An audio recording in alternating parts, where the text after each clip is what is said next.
សួស្តីប្រិយមិត្តទាំងអស់គ្នានៅថ្ងៃទី17ខែមករាឆ្នាំ2026នេះក្រសួងការបរទេសនិងសហប្រតិបត្តិការអន្តរជាតិកម្ពុជា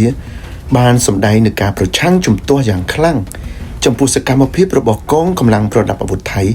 ដែលធ្វើឲ្យមានការកែប្រែនៅបរិយាកាសសន្តិសុខនៅជុំវិញតំបន់ជនស៊ីវិលដោយពង្រីកការគ្រប់គ្រងដោយយោធា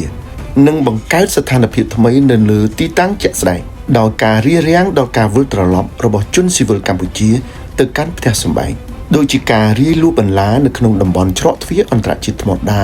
នៅថ្ងៃទី16ខែមករាដោយនិយាយថាសកម្មភាពបែបនេះបង្កនូវក្តីបារម្ភយ៉ាងខ្លាំងចំពោះអធិបតេយ្យភាពនិងបូរណភាពទឹកដីរបស់កម្ពុជា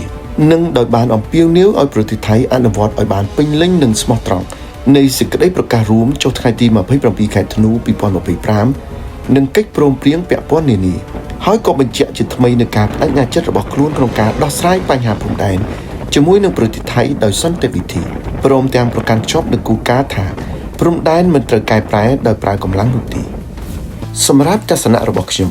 សេចក្តីថ្លែងការណ៍នេះពុំមានប្រើពាក្យពីអំពើឈ្លានពានរបស់យោធាថៃលើអធិបតេយ្យភាពកម្ពុជានោះទេដូច្នេះសួរថាតើមានយន្តការអន្តរជាតិណាមួយដែលអាចធ្វើអន្តរាគមន៍និងដោះស្រាយចំនួនព្រំដែនរវាងប្រទេសទាំងពីរនេះដោយមិនមានអំពើឈ្លានពានពីប្រទេសមួយទៀតចំណែកសារព័ត៌មាន BBC រាយការណ៍ថាយ៉ាងហោចណាស់មានមនុស្ស5នាក់បានស្លាប់និងរាប់សិបនាក់ទៀតបានរងរបួសបន្ទាប់ពីរថភ្លើងល្បឿនលឿន2គ្រឿងបានធ្លាក់ផ្លូវ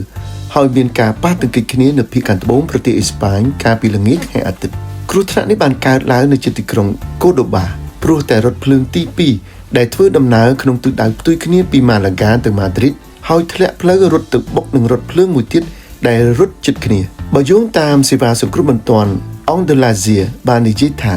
យ៉ាងហោចណាស់មានមនុស្ស25នាក់បានរងរបួសធ្ងន់និងអ្នកផ្សេងទៀតរងរបួសស្រាលបើយោងតាមប្រតិបត្តិការបណ្ដាញផ្លូវដែកអាឌីហ្វ